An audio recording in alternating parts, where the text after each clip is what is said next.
Welcome everyone to another video, and in this video we're going to be featuring some battles from someone who's looking to improve. This person commented earlier in the season, I forget exactly which battle. They basically said that they feel like they're struggling, they don't know exactly what they need to work on, and I told them, why don't you submit your battles on the first day of Ultra League? I will take a look at them, provide an in-depth review. So it's going to be different than shoutcasting. I'm going to maybe pause the video, I'm going to go PV poke, all that good stuff. So similar to a couple of video series I did in season 10. First off, let's take a look at the team. The team consists of Nidoqueen, Walrein, and Excadrill. Basically, Nidoqueen acts as like the anti-fighter. With both, I guess both, like Excadrill is not that weak to fighting, but like a Toxicroak, for example, would be pretty tough. But let's go ahead and check out PV Poke. Nope, that's not it. That is not PV Poke there. Let me just get this up and running here. And we will check out PV Poke here. So I have the team already inputted in the Ultra League. Nidoqueen with the appropriate movesets and whatnot. And if you look at the overall rating, the rating is B, C, C, B. So not necessarily the greatest. It does lock a little bit of bulk, and as well, most because Extra is pretty glassy. Walrein's middle of the pack, and so is Nidoqueen, so it does end up pulling it a little bit down. Safety in terms of like no really great safe switch, especially given the current state of the meta. But those are all fine. And when we look at the across the meta scoreboard, let's actually look at the biggest threats here. So the biggest threats are Talonflame, which I think is playable. You just have to avoid the Escavalier onto it. Fortress, I'm not worried about. Charizard, I'm not worried about. Glade, I'm not worried about either. Tentacruel, Swampert is something to be worried about. It does perform quite well against Nidoqueen and has a very favorable matchup against the Escavalier. Trevenant, I'm not too worried about because Nidoqueen matchup is actually really close and slightly bait dependent. Escav and Escav in general would be pretty challenging here. Some Pokemon that I see that aren't on this list for a reason would be like Jellicent. I think Jellicent, not the most common Pokemon, it's kind of in like that outer tier of the meta where you wouldn't be overly surprised, but you don't expect to run to Jellicent like 5 games in a row, for example, right? If you did, that would be more of an anomaly. Yeah, and then I think Scrafty's fine. Scrafty would actually be pretty okay for this team. Obviously, if it lands in Warring, that's a little bit problematic. But it's really the safe switch here that's a little bit concerning here. But let's take a look at the battles and see how this trainer does, and see what areas. I'm gonna play this at normal speed, so this video is gonna be a little bit longer. Oh, they actually are very wide battle screen here. So let me just capture that appropriately here. I'll just adjust it slightly. So again, this is going to be at normal, so I might speed up slightly, but I don't want to speed up too much. Okay, so when we take a look at this matchup, all three of the Pokemon are actually good against Drapion. But the thing is, like, you do have some weaknesses in the back, so you might want to consider safe switching here. Honestly, I'd probably stay in this matchup because I think it's actually pretty decent for Nidoqueen. Especially since you don't take a lot of fast move pressure. If they end up having Aqua Tail, then I would probably try to catch the second Aqua Tail onto Walrein. Otherwise, I would probably stay here. They do look to switch right away, which I think is a fine move. Not too big a deal. They do want to at least go up. Okay, so again, I'm going to pause this video a lot. So they should go up to the EQ. Let's maybe if I can pull this matchup up here. It's actually, let me see, Walrein here and Drapion. I'm gonna assume it has Sludge Bomb. Actually, don't know what moveset it has. Okay, so let's go back to PV Poke here. Yeah, okay, let's go back to PV Poke here. So if we go to this matchup here, Walrein does win this matchup very comfortably. But if you go straight Icicle Spear, it probably still wins it pretty decently, but does make it a little bit closer in terms of the matchup. You do want to for sure go up to the EQ. You can actually win the 1 and 0 shield straight EQ. Obviously, win the 0. But there's something to take consideration. You at least want to go up to it because it's likely that they can survive 2 Icicle Spears. Each Icicle Spear only does 25%, so you have to land like 3 Icicle Spears.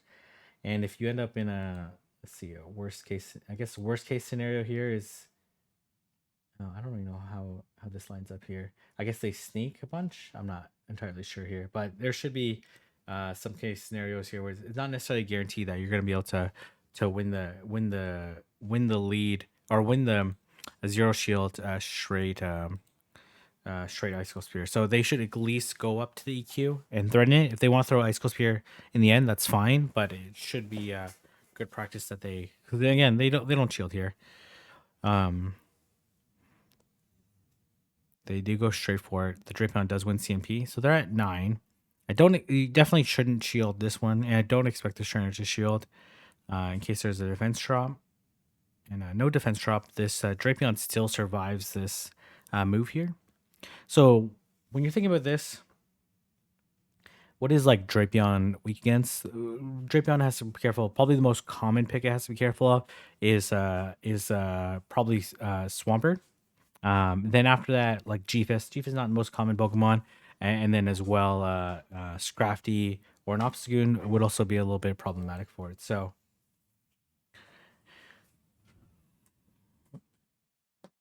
okay. So they're throwing at like 12 here. So let's see. Unlikely that you can farm down. They are going to end up shielding. I don't think they can farm down. They definitely cannot farm down. Yeah, yeah. Oh, you let this go for sure, and then look to take it down. So here, like, this is where you're going down a shield. You do come out with energy, which is pretty nice, but at what cost? Almost your entire wall rain. And they have to come. Oh, okay, gonna bait here. I really don't like the bait. I don't like the bait because one Earthquake doesn't KO, but they do have 2 shields. So let's see if they end up shielding. They do end up shielding, so, but they're gonna, yeah. Don't love the bait. Oh, very nice catch by the opponent, but this is totally fine. Very, very nice catch by the opponent. Really good counting by the opponent, but they're in a good spot here. They can just switch to Nidoqueen. Switch to Nidoqueen. Very nice switch. Just throw the Poison Fang right away. Don't shield. They are desynced here, so this Trevenant will get to the Shadow Ball, but I don't think it KOs Nidoqueen at this health, and should be able to put it low enough that yeah, you let this go for sure. I don't think there's any reason to shield. Yeah, it doesn't KO either, so you can probably farm down. Definitely commit to the farm down. Yeah, he's gonna be farm down. You instant throw the Poison Fang. Okay. So you'll see there that okay, you see the farm down. You see that they're not actually tapping anywhere. So if we look here, they're actually not tapping anywhere. They're actually like waiting for it to see what comes in. So in this case, they should just throw the Poison Fang right away. I'm actually, yeah. Maybe it doesn't really matter here. But they're in a very good spot. Do have to be careful of EQ, but EQ doesn't do, when they need to land 2 EQs, which is just not going to be possible to land 2 EQs and a bait. They basically need to land 3 moves. So the most ideal scenario would be them for to land 2 EQs plus an Icicle Spirit bait. They're building up quite a bit of energy, but this extra drill has the move here, so it really doesn't matter if they shield this or not. There's really no downside because the EQ doesn't KO. And the drill run probably doesn't KO here, but we'll put them low enough that they can counter down. Okay, yeah, it ended up being enough to take out the wall rain. Nice play there. So again, probably would have stayed, but I think it's okay to switch out. But you should at least go up to the EQ to threaten it. So okay, they do have an alternative team that they're evaluating as well.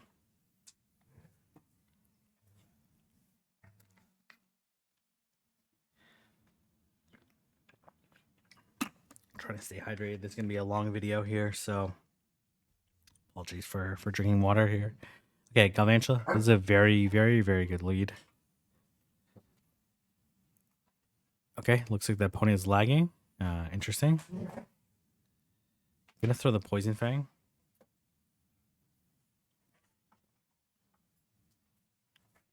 Honestly, I would probably not throw right away. Okay, they end up switching Jelly, and Jelly is really problematic here. Honestly, you probably should just go straight into Wall Rain. I don't mind throwing this Poison Fang, but it does give them like a decent energy lead. So now they're at 4 hexes. You gotta switch.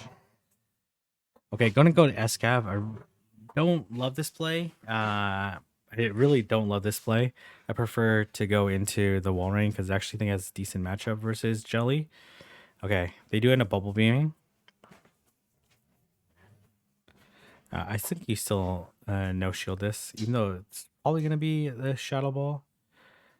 Yeah, you still end up surviving it. Okay, they're gonna go forward and they're gonna throw the Mega Horn. Okay, I don't like throwing the Mega Horn here because I actually think they had a decent chance to make it to 2 draw runs. Mega Horn is resisted because of their ghost typing. But maybe if they felt like they couldn't make it to 2, they definitely could have made it to 2. Yeah, definitely could have made it to 2. And that's really unfortunate here. I'm gonna go to Wall Rain. They're in a really problematic situation.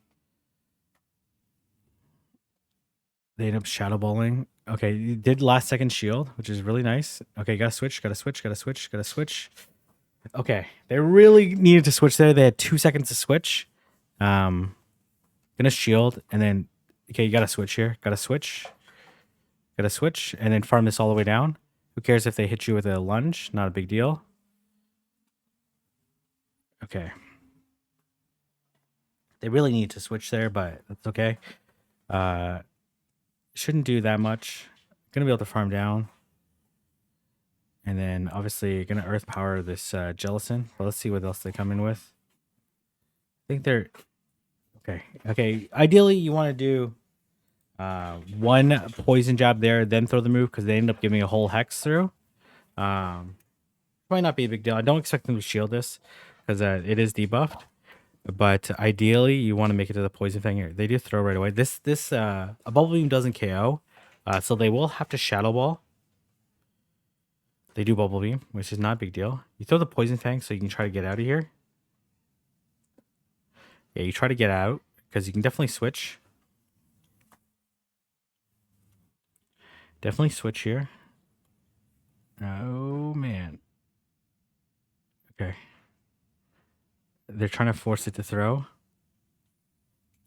Yeah, this is but this is okay though, right? Because they do end up fully shadow balling here, which is actually really, really nice for them.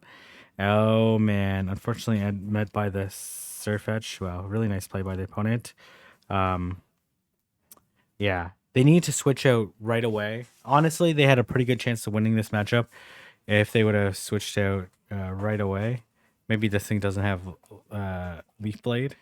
A Night Slash wouldn't KO here, so okay.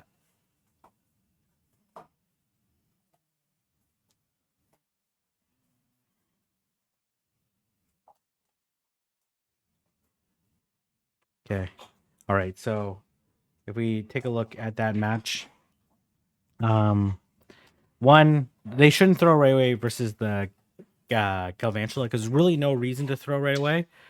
Secondly, they need to switch Wall Rain onto the Jelly. And thirdly, they need to throw Droid instead of Megahorn in order to have a better chance to win that match. Megahorn does do more raw damage, but would ultimately they would have made it to 2 draw runs, which would have put them in a much better situation. All right, Needle Queen to Granbull, so a very favorable lead. They have 2 answers. So, okay, here's the thing. As soon as you see the Granbull, you should recognize I have 2 answers to this. As long as I can, if they come in with something that I can beat with Needle Queen, like a Trevenant, for example, or I guess Trevenant wouldn't be a good example, but like let's say a Scrafty, for example. If I know I can beat the Scrafty with Needle Queen, I stay in because I can align the Escavalier onto the Granbull, and likely they have something in the back that would be good against Needle Queen if they're willing to switch out right away. So let's see what the opponent does. Okay, they have to switch here. Okay, you need to switch out way faster than that. So a couple things here. One, you should expect them to switch, right? If they do stay, right? You shouldn't throw more than 2 poison jabs. So you really have to get used to the. Let's see here. You got to get used to seeing this animation here. As soon as you see this animation, you can see the typing up in the top right hand corner. the typing has changed first. That's your very first indication. The Pokemon hasn't changed. Neither has the name. So you have to look at the top right hand corner, and then they end up throwing four. They end up throwing three poison jabs before switching, but they really should just throw one and then switch.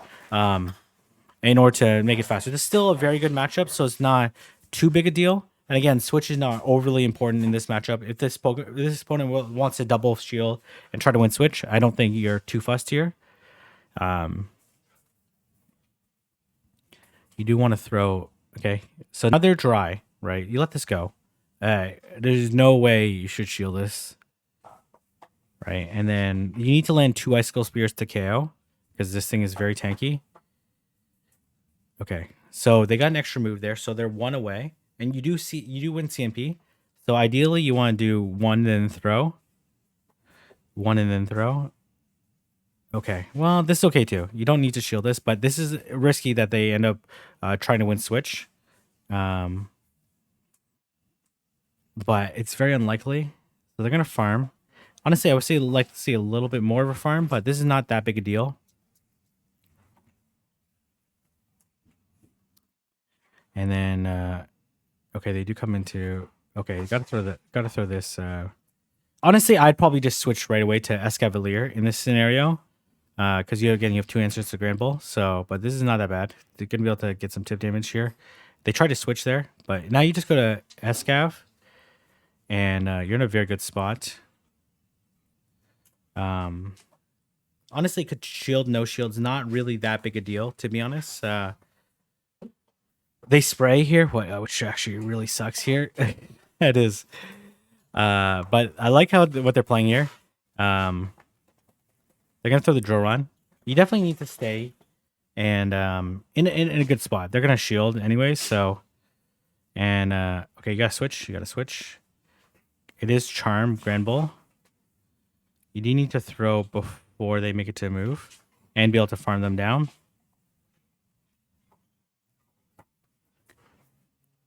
All right, and should be in a totally fine situation. They end up no shielding, and I would definitely just throw the poison fang at this Escavalier. It's way too low.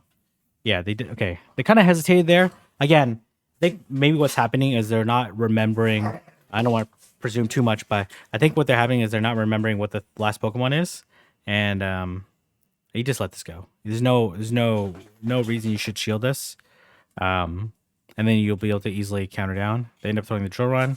And then we'll be able to have way more health than the Escavalier and to be able to counter down. A really, really, really nice play there.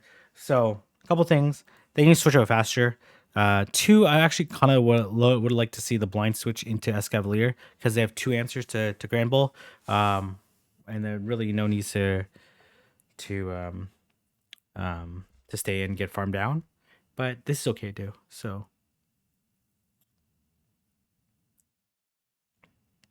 all right.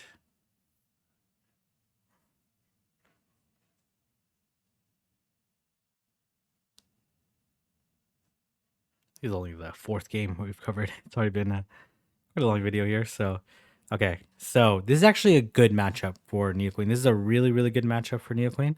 So, and all three of the Pokemon are actually pretty decent. But obviously this is probably the most favorable. They do both probably throw the Dark Pulse. Okay, gonna throw the Earth Power. I like this play.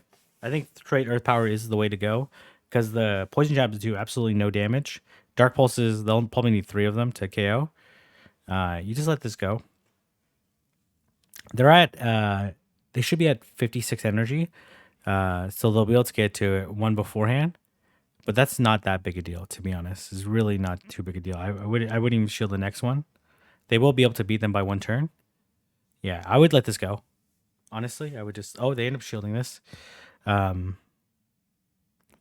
they definitely would survive the Dark Pulse. And here, I think this is a move where here you shouldn't throw right away. The reason why you shouldn't throw right away, one, you're taking almost no fast move damage, and secondly, they might try to catch, and then thirdly, they don't have a charge move, right? So they don't have a charge move. So if they no shield, you want to be able to come out with as much energy as possible. So like one of the objectives of the game to win the game is to be the most energy efficient as possible. You want to be able to farm while taking as little damage as possible, put yourself as little risk as possible. So in this case, if they end up no shielding, then you end up with a Needle Queen with no energy. That won't be able to translate to the next match, right? So the next Pokemon. Likely, we'll see what they do here. Um, they do end up shielding, so not really too big a deal. They end up going to Escavalier. Like the switch here. They will probably throw the Thunder Punch. You just let it go. You just let it go. I don't think you're too fussed. Because they should have an answer to Escavalier. They do throw the Dark Pulse. Not a big deal. Okay, they come to Venusaur. Wow, that's really bad for their opponent here. Definitely want a Mega Horn. Okay, I'm not sure whether... Okay, the Mega Horn doesn't KO. Neither will the Frenzy Plant. But both of them will be very low in this scenario. Probably around the same health, to be honest. You just let this go. No need to shield here. And then you just drill run this Venusaur.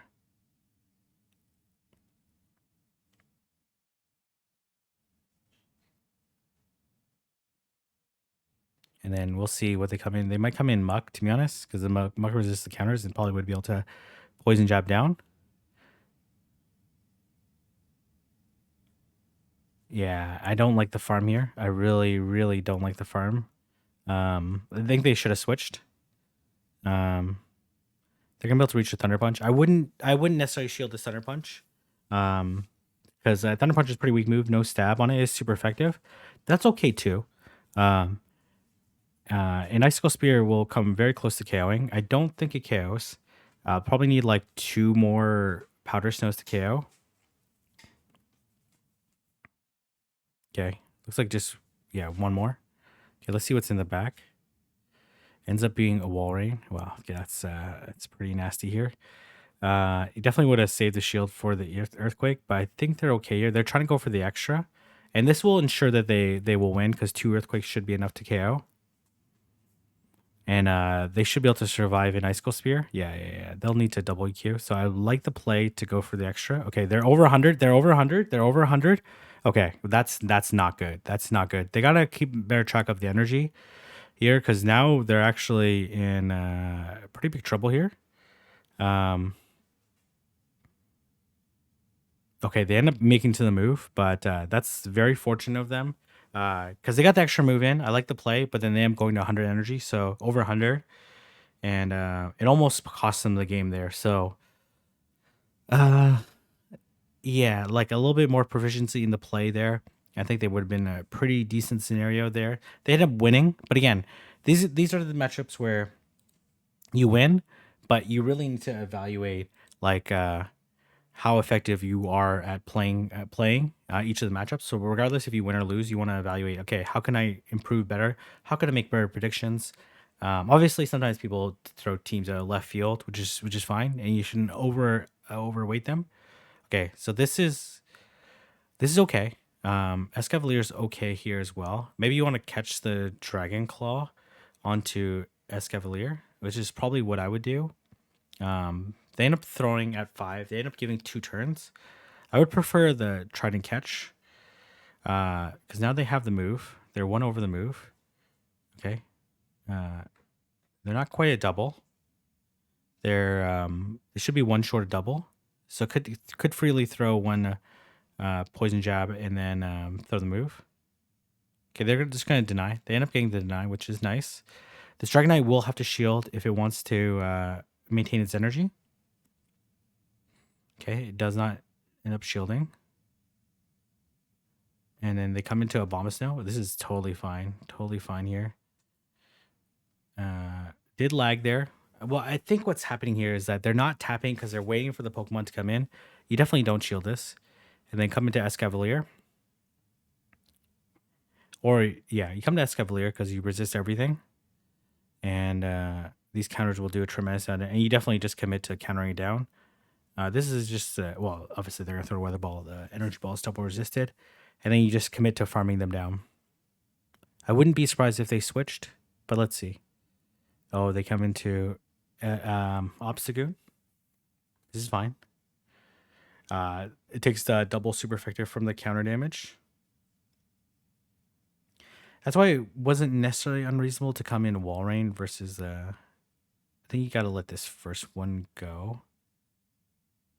Okay, gonna shield. I don't hate this play either. Um, okay, maybe could have CMP'd either, but it looks like they desync there, so they do have the move right now. I don't think a cross shot quite KOs here. Okay, they're gonna switch. Okay. This is just the cross shot. They get an extra move in, so they should throw right away. You definitely do not want to throw it. You gotta throw right away. Okay. Okay. All right. That's not great. That is but it's still okay.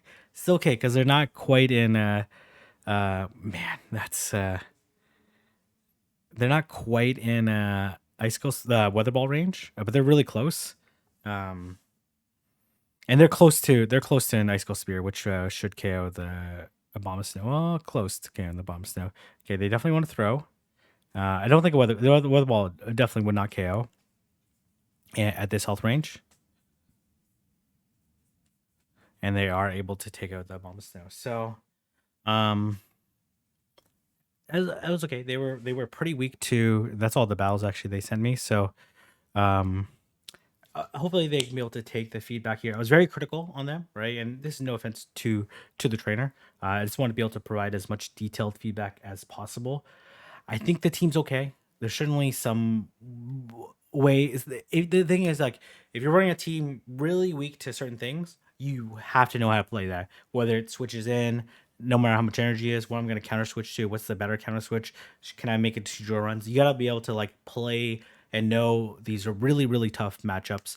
If they're completely obscured Pokemon, like I wouldn't worry too much about it, because then you're going to spend too much brain capacity try to focus on these obscure matches that are going to come like once every other day, once in every like 10 sets, versus like you want to cover these Pokemon that are like, obviously you want to cover all the meta Pokemon, know how to play them, know how to game plan them, and let me know if you want me to tackle showing you how to spreadsheet and have like a game plan, or okay, if it's these leads, if it's this counter switch, what do you do, and what are the likely backlines? Let me know if you want me to cover that.